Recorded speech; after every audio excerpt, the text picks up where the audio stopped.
Have you ever read an academic article or chapter that technically said all the right things but still felt impossible to keep reading? Or have you looked at your own writing and wondered why it feels flat, repetitive, or disconnected? Hey, co-authors. In this episode, we explore the concept of narrative tension in scholarly writing, that invisible force that pulls readers from one paragraph, section, and chapter to the next. We'll unpack why this isn't about creative writing, drama, or flair, but about maintaining intellectual momentum so readers feel engaged throughout your work. Let's dive in. So whenever I was writing my dissertation and I was working through chapter 1, so the chapter that you set everything up in, you identify the problem that you're addressing, the literature or frameworks that you're going to be using, your primary hypotheses or research questions, chapter by chapter outline, just the whole 10 to 20 pages that starts off your dissertation to really kind of orient your reader as it is to what you're doing. And I remember as I was writing that, there was a part of me that felt like if I say too much in this chapter, then whenever they get to chapter 2 in the literature review, it's going to be repetitive. And so what I need to do is not say things in this chapter. So that way it leaves my reader wanting more and leave them in suspense. So that way they'll want to continue to engage in my work. And so I wrote this way, turned it into my advisor, who returned it back to me and was like, hey man, I don't know what you're talking about here. You're not defining terms. You're not telling me what you're actually writing about. It seems like you're doing everything but telling me what your project is about. That's the whole purpose of chapter 1. What are you doing here?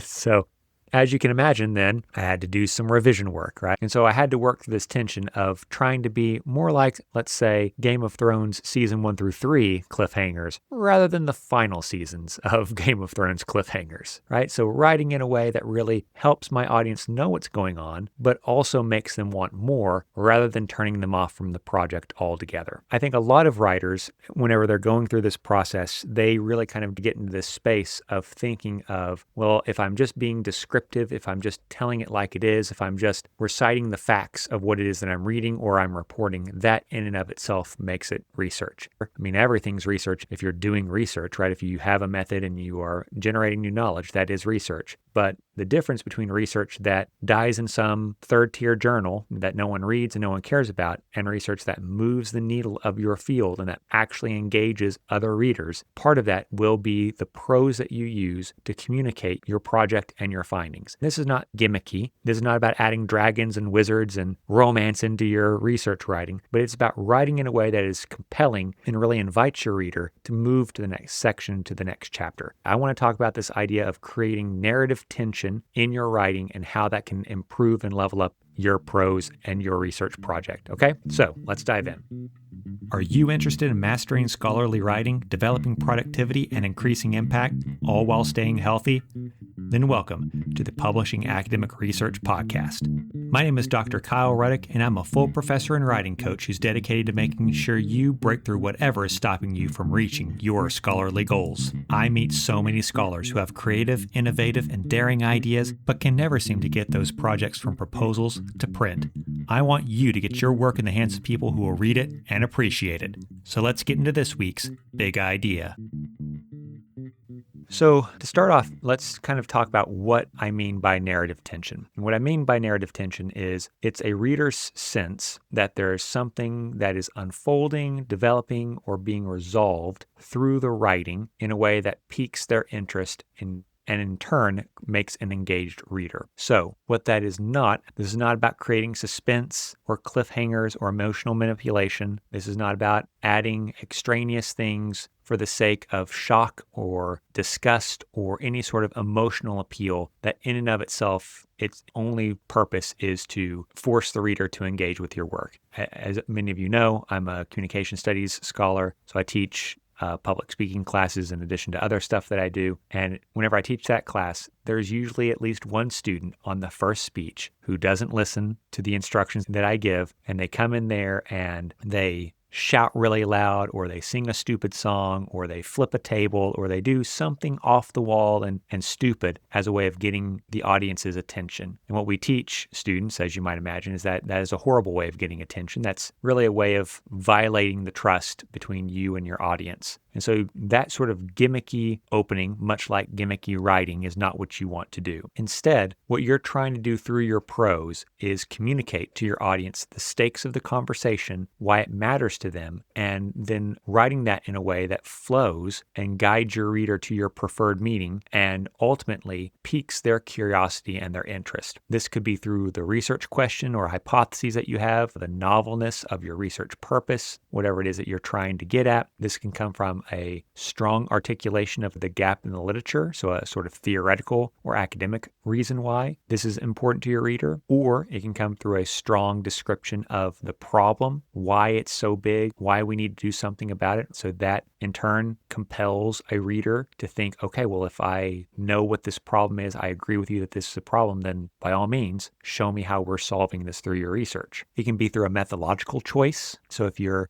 doing a methodology that's new or innovative, or perhaps it hasn't been levied in this particular context, that can create narrative tension by showing your reader how past work is, maybe it's all been cross-sectional design and you're the first person to do experimental design, or maybe it's been one-off interviews and focus groups and you're doing a deep ethnographic, year-long, 2-year-long ethnographic dive. Like these methodological choices and the reasons that you have for them, again, can compel a reader to have their interest and their curiosity piqued. You can also have surprising findings. Novel findings or novel interpretations of your findings can also pique the interest of your reader and ultimately help move them through the project. Ultimately, what you're trying to do overall is with each paragraph, each section, each part of your article or your dissertation or your thesis, whatever it is, you need to be putting yourself in your reader's shoes and thinking, why should I keep reading this paragraph? What's compelling me to move to the next section? Why do I care about the findings of this research? What's going on in this writing that's keeping me engaged? I think that for a lot of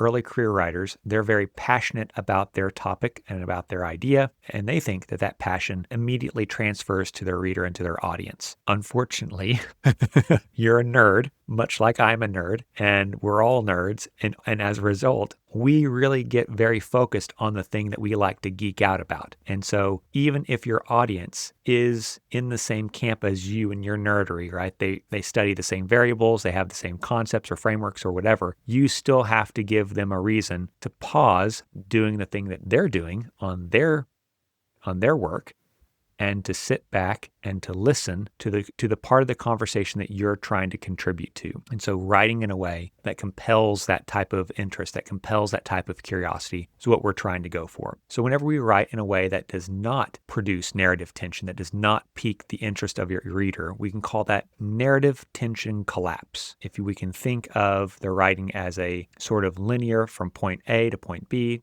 to point C, C to D, right? Somewhere in there, let's just call it from B to C, something collapsed. The bridge collapsed between B and C. And as a result, you've got people hooked in A, but they're never going to get to D because that bridge between B and C collapsed. So we want to make sure that we are providing a clear bridge from each point to the next, each paragraph to the next, each section to the next. So that way it compels our reader to move forward. So what are some common forms of narrative collapse and why do we see that? So I've got 4 different types of narrative collapse for you. The first one, which is the one that I was guilty of, is what I would call cliffhanger writing. I find that sometimes writers seem to think, and certainly I did whenever I was writing my dissertation, that withholding information creates suspense. So it might be, for example, that you introduce a concept in paragraph 1, you use that term, but it's not until paragraph 3 that you actually define the term. And in your head, what you're thinking to yourself is, well, there's actually some struggle over how we're going to define this term. There's some disagreement about how to define it. So I need to have an entire paragraph about how I'm going to define this term. Okay, that's cool. But then you made your reader go through 2 paragraphs before they got to the paragraph that actually defined the term. Okay, so they don't know what it is that you're talking about. They may have an idea, but as you already thought, there's disagreement about this term. There's conflicting definitions. So it could be that the definition that you want them to have was not the definition that they were using whenever they read your first 2 paragraphs. Then they get to the 3rd paragraph and they're like, oh crap, I guess I was completely wrong in the way that I was thinking about this. They meant this entirely other thing or this other type of definition. So now I've either got to go back and reread the 2 paragraphs with this new knowledge in my head, or more likely, I just get frustrated because you've made me reevaluate the thing that I was reading before. And so I just quit reading. Okay. So making sure that you're not leaving out important information, that you're not using terms or ideas without defining them, and not going for some dark night cliffhanger as you're working through your project is important. Okay. Second thing that I typically see is kind of the opposite of this, which is what I would call premature resolution. And so here, the writer oftentimes reveals the answer way too early. So usually what this is that a person has completed their entire project. That might be an article, that might be a dissertation, thesis, whatever it is. They have that knowledge of the findings in their head. And so as they are writing, or more likely editing and revising their literature review, they can't help but go in there and start to add in a little bit of stuff from their findings to kind of lay the foundation and pave the way for what they know they're ultimately going to find because they've already done the project. They know what they've already found. There's a couple of problems with this in terms of social scientific writing, especially if you're doing quantitative research. That should not be going on because your literature review should have informed what your hypotheses are, and then those hypotheses are tested and found out if they are supported or not in your results. So once you find the results, you should not then go back and start rewriting your literature review. If that's the case, then you did a bad literature review at the beginning, or you did something wrong in your research, which is why you have results that are counter to what your literature review said. So that's the first thing, right? Like, as a social scientist, you should not be doing that type of writing. But second, even if you're not doing social scientific writing, it feels like if you do this, especially if you do this in a very heavy-handed way, it can really feel like to your reader that you're leading them by the nose to a predetermined conclusion. And that gives the sense then that you might be cherry picking things. And then, oh, look, the things that I put in my literature review are the exact things that I found. How about that? Again, if you're adding little snippets of data, if you're putting in things that maybe didn't occur to you to put in until after you've done the results, that kind of stuff can give your reader a negative interpretation of what it is that you're writing. The third way that I oftentimes see this happening is what I would call flat structure. And so in flat structure, what you typically find is every paragraph just feels like a conglomeration of description. So there's not really a strong thesis statement to the paragraph that stakes some sort of argumentative claim that summarizes and synthesizes all of the information, the stuff that you've read and that you are citing and using. That instead, what you end up getting is this idea that dull writing, this sort of list writing, is itself a form of being objective or neutral or scholarly or academic or however you want to say it. But to be scholarly is not to have dull writing. To have dull writing is just to have dull writing.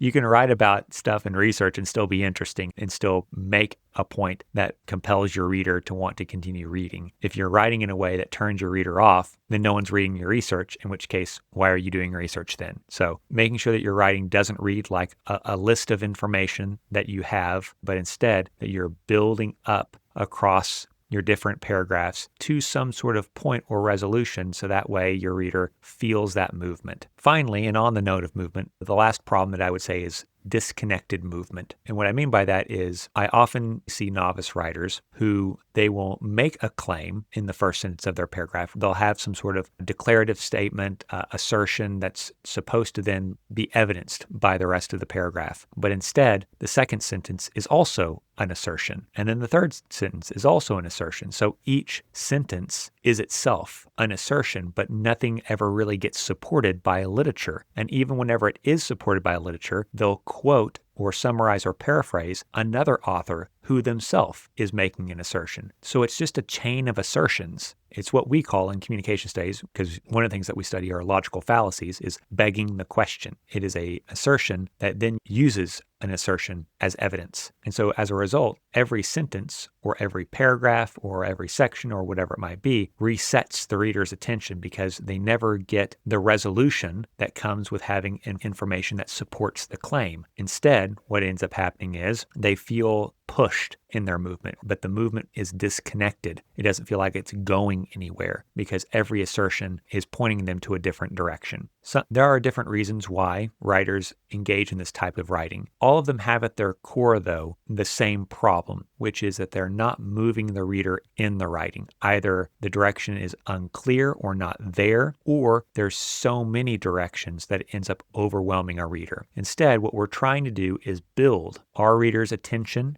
build our reader's knowledge, and point them in the same direction that we want them to go. Now, what we're not trying to do is coerce them to a specific type of meaning. Instead, what we're trying to do is show our reader through our prose a preferred meaning that we want them to have based on our definitional work, based on our frameworks, based on the way that we're trying to convey our information in a way that keeps the reader with us throughout the project, so that even if they may not agree with the end result of our claims, what they can't do is fault the reasoning and the writing that got them to the end. How then do we build narrative tension in our writing, right? How do we prevent this narrative tension collapse? So there are 3 ways that I would say are pretty effective whenever it comes to writing in a way that creates narrative tension. How do we create this space where the reader wants to continue to read your writing? So first off, what I will say is if you go into the podcast description, there's going to be a link to a Google file. Anyone can look at it. It's going to have 2 paragraphs in there. Those paragraphs are going to have some of my notes on them, and they're going to be a comparison of one paragraph that I think has narrative tension collapse, that does not do a good job of moving the reader through the writing. And the second paragraph then is one that I think is a far stronger paragraph, right? Both of them are about the same thing, parasocial relationships. I'm a communication and media scholar. This is what we talk about. But as we go through, I'm going to reference these 2 paragraphs. So if you want to, you can take a look at them, and that might be helpful. Just don't do it while you're driving. Stay safe. All right. There are 3 ways that I would say that we can help rebuild narrative tension, that we can prevent this narrative tension collapse. The first one is what I would call the breadcrumbing technique. And this I would deploy primarily at the paragraph level. So an example here from the paragraphs that I was talking about. So in the first one, we have parasocial relationships are important because they influence how audiences interpret media messages. Now, this is not a bad sentence. It makes a claim, right? It's telling us that parasocial relationships are important. So that's a claim, and they're important. Why? Because they influence how audiences interpret media messages, right? So this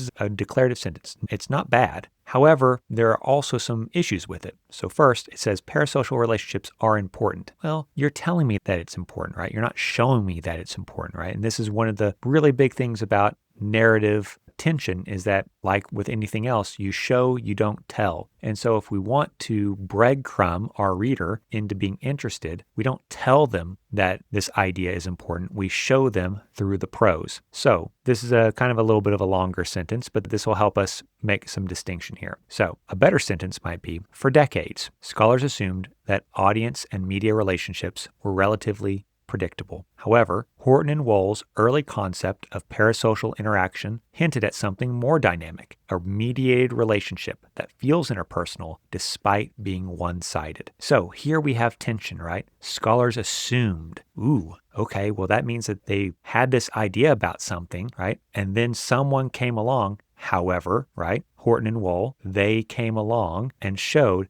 how that might not be the case. And not just that they showed it, but they hinted at something more dynamic. And then we show what that is, that a mediated relationship can feel interpersonal despite being one-sided, right? In other words, a lot of people watch influencers, television shows, soap operas, all sorts of things. They will never meet those people, those actors, those influencers, whoever in real life, and yet they feel like they have a relationship with them. They listen to them for advice, they find them comforting, or whatever it might be. In this example, then, we've shown a reader why this issue is important. Because at first, scholars had a consensus about one thing, and then subsequent research showed something different. It disrupted that. Disruption, conflict, is the spice of any plot, of any story. And so having that type of conflict then in this continuity of this concept and of this type of research gives the reader a reason for continuing to read. So the second approach to this is what I would call the recurring purpose method. So if you go back to different episodes where I've talked about writing qualitative research, but this is true for almost any type of research as well. It is the idea that your research purpose, whether that is the general purpose or the specific hypothesis or research question or argument that you're advancing is something that you should not just say once, but rather it should appear multiple times in the course of your writing. People tend to not remember things if they're only told once. So if we want a reader to remember what our purpose is, what our hypothesis is, what our research question is, whatever it might be, we want to make sure that we're reintroducing those at key moments. I typically encourage writers to have a general research purpose that appears at the end of their introduction, a research question, hypothesis, or formal argument that's at the end of your literature review, a restatement of the general research purpose in your findings, so that way you can talk about those findings in relation to the general research purpose. And then again, the more specific research questions, hypotheses, or argument in your discussion, because you want to tease out the specifics and the nuances of literature as they relate to your findings. But all of that is because you need to continue to echo strategically what it is that you're trying to do, because if you think your average reader is most likely early career faculty or PhD student, maybe a master's student, but most of your readers are going to be PhD students or early career faculty. Those people are also either doing a lot of reading for other folks besides just your article, right, if they're doc students, or they are being ground into dust by the machinery of academia as early career professors because they're being asked to be on every committee, advise all the students, do all the service, do all the things, right? So you want to write in a way that allows them to pick up and put down your writing as they need to, and they don't feel like they have to sit down all the time and read all 30 pages of your work in one sitting. Because if that's the case, if that's how you think that they have to read it in order for them to get meaning from it,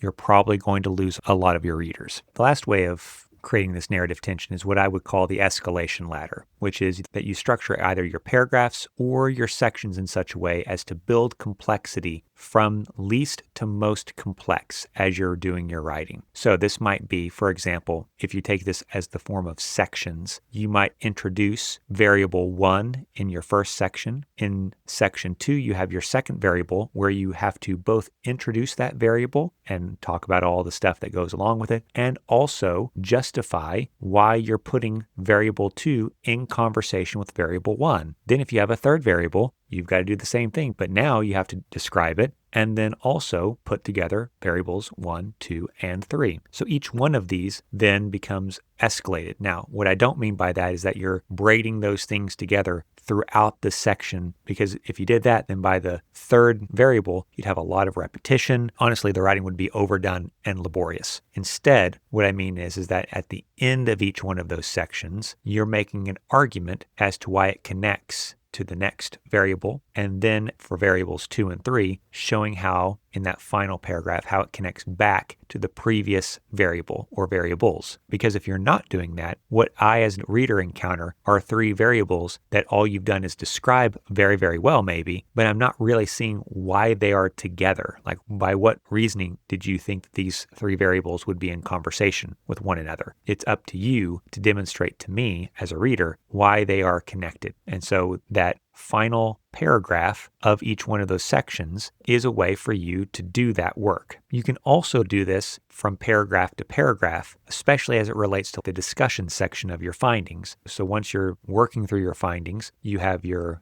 answer to your research question or your findings to your hypothesis. Your first paragraph is just communicating the answer to your research question or the findings of your hypothesis to your reader, reaffirming those things and giving an overall impression as to what that means and why. Paragraph 2 then is where you start to connect it to other research and show how your findings further that conversation to the research that's already happened. By the final paragraph, what you'll probably find is that that paragraph is in some ways the most conjectural, right? That's the paragraph where you're like, hey, my findings don't fully support this and the literature is not fully here yet, but here are some conjectures, some future directions, some questions that have been raised because of the findings of my research. And so at this point, what you're doing is introducing at the end of your article that narrative tension, right? This idea that this issue, this problem is still a mystery yet to be solved, and that you are a part of a larger conversation trying to solve that problem, trying to bring it to resolution, but that we're still in the process of doing that.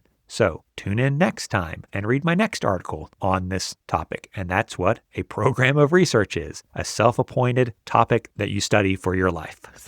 So overall, what I would say as you're working through your documents, again, whether this is your thesis, dissertation, article, whatever it might be, what you should be doing is thinking to yourself with every section and with every paragraph, why this, why now, right? So thinking to yourself, what does this paragraph do for my reader? Why am I introducing this idea, this information, this citation at this moment? What is it that I've accomplished to my reader, and how does that set me up for the next thing that I want to introduce my reader to? Because that's how good research writing proceeds, is that you are gently taking the hand of your reader and walking them through your steps and your process in a way that makes them want to continue walking with you. If, on the other hand, it feels like your writing is always trying to grab them by the hand and jerk them along with you, or that you're vaguely telling your reader some directions and then you just kind of wander off and they don't really know which way they're supposed to go, those, as you might imagine, are not good ways of doing your writing. So by inhabiting this space of narrative tension, you're animating your writing in a way that helps build trust with your reader and ultimately gets them to read and cite and enjoy your work. So that's going to about wrap it up for me, folks. As always, I appreciate you listening. I hope this episode's been helpful. As you're wrapping up your semester, I wish you the very best for your summer plans. My partner really, really likes the band Muse, and so we're actually going to see them in Tinley Park over the summer, so we're pretty stoked about that. Going to take the pupper out with us, got ourselves a hotel room, and we're going to be metalheads for a weekend, so it'll be a lot of fun. If, as you're doing your summer, I hope you too are taking time to take care of yourself. Don't just fill it up with work. Don't just think to yourself that this is just an opportunity to quote unquote get caught up on things. Make sure that you're doing stuff that brings you joy, whether that's, whatever that might be for you. If you do want to sit down, have a conversation, remember you can always reach out to me. I'm happy to make an appointment. Whenever you talk to me the first time, it's 30 minutes, absolutely free. You can talk about whatever it is that you want to talk about. If you then want some coaching services, cool. But if you just want to shoot the breeze and have a good time, I'm down for that too. Okay. Just want to make sure that I'm always supporting you all and that you're writing things that bring you joy and get in the hands of the people who are going to read it, love it, and cite it. Okay. So happy end of the semester, and I'll see you in next week's episode. Hey, co-authors. What's stopping your best ideas from becoming your next big publication? Brilliant research shouldn't die in your drafts folder. Now's the time to bridge the gap between the possible and the published. You can support this podcast by subscribing to it, leaving a positive review, assigning it to your classes, or sharing it with a colleague. Let me know what I can do to make this the best podcast resource for you. And if you'd like to know more about my writing coach services, then you can find my information in the podcast description and set up an appointment. I'll be back next week with another episode. But until then, keep healthy, keep writing, and don't let reviewer 2 get you down.